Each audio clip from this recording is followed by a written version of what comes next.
Right. Let's bring back the gaggle. Sarah Taylor Fagan, David Drucker, Fred Yang.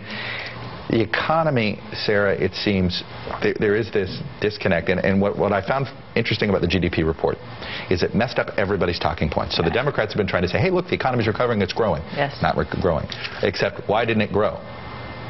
Government spending went down. So the Republican argument, if we got to contract, doesn't work. I mean, nobody's talking point was benefited from the GDP. Well, but I think what is very clear from GDP in this new jobs report is that government is the problem, because they are creating an environment of uncertainty, which they've been doing for some time now, and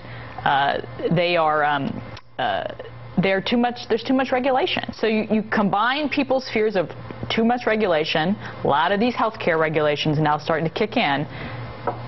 It's a problem. You think that's what's up? But you look at these government data. I mean, you know, we see the shrinking of government spending. This one was all federal work. I think part of the problem is, first of all, there's still a lack of confidence in government policies in the wider business community, and especially among small businesses that are usually responsible for so much job growth. But the other problem is that at the same time you have the sequester, which is sucking money out of the private economy by a lack of government spending. You have tax increases, which are further sucking money out of the private economy, bringing it back to Washington. Right. And what you need, if you're going to do all of that, is a way for Washington, through policy, to foster private sector investment and get money into the private sector. And so if you don't have that combination, Chuck, this is where you end up with problems like the ones we're facing. But let's talk about the economic. Government doesn't make a profit, and that's a big part of the problem. Well, right, but let's talk about the economic PR. The president, we saw what the defense president said. Everybody claims they're against sequester. Nobody's publicly trying to stop it. Right. There isn't a campaign. The president's going to campaign next week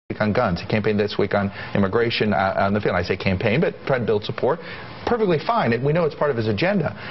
Does he need to start traveling the country and talking about, hey, we can't let sequester happen? Look at what it's doing. No, look, I think he won re-election by a decent margin because people saw progress, and there are two candidates with competing visions. I think you need that kind of clarity in his economic debate. No, I think these numbers... He hasn't created enough clarity? Well, the clarity ended with the election. Well, he understands the bigger picture, which is... The issue is there support to end sequester? I don't really think it's there among enough House Republicans or from the White House, and that's why it's going to happen. By the way, public opinion, very supportive of defense cuts. Anyway, shameless plugs. Sarah, you first.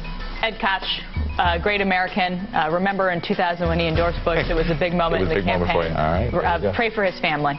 Hey, Stevie from Southie, Eddie from Malden. Check roll call, and my colleague Joshua Miller for the Massachusetts Senate. You're going to say Southie, you got to say Southie. Primary. Say it in a Boston accent. Okay, and my daughter's second grade Woods Academy team season opener tomorrow morning.